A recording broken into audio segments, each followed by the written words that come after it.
Hello, I'm Estelle Toby Goldstein, MD, the Renegade Doctor.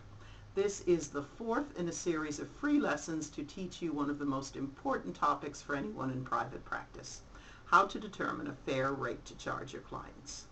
If you haven't seen the first three parts, please search for and watch those before continuing with this one. In part one, I advised you to evaluate your fees and set a price that is fair to you.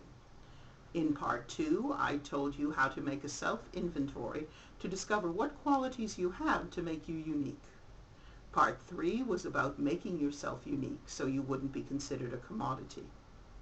This time, I'm going to explain how your inventory will help you determine your market niche and how that directly affects how you price your rates.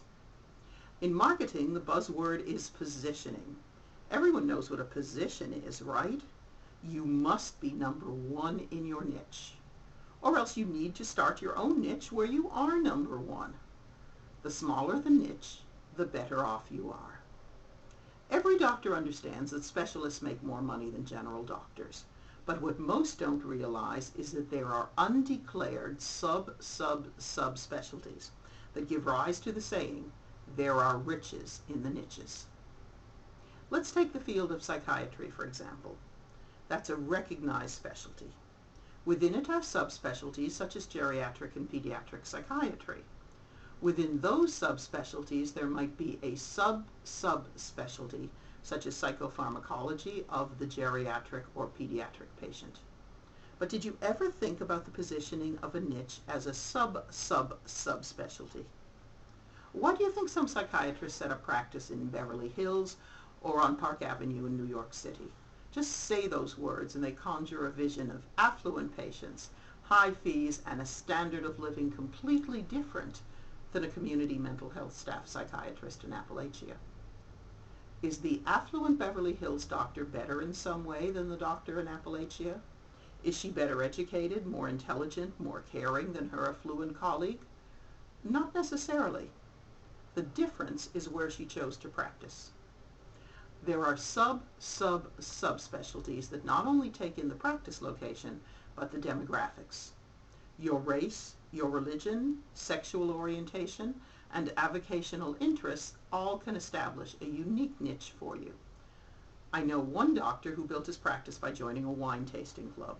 He loved wine tasting, and the club was upscale with affluent members. Naturally, they all wanted a doctor with the same passion, somebody who could relate to them. A subspecialist is somebody pretty special, and people will pay more for treatment from this special doctor than they would for a run-of-the-mill doctor, even if the treatment is the exact same.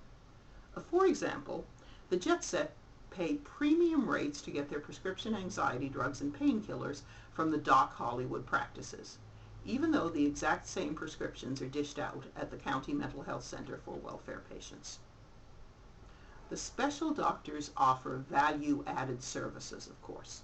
They are generally more conscious of confidentiality than the CIA and the FBI put together. They will probably be at the beck and call of their patients morning, noon, and night, and will even make discreet house calls.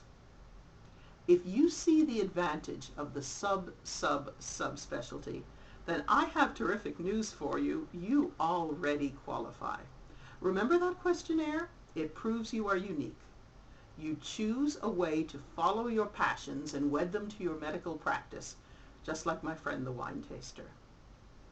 I think we are about ready to discuss the actual price you will charge when you set your rates.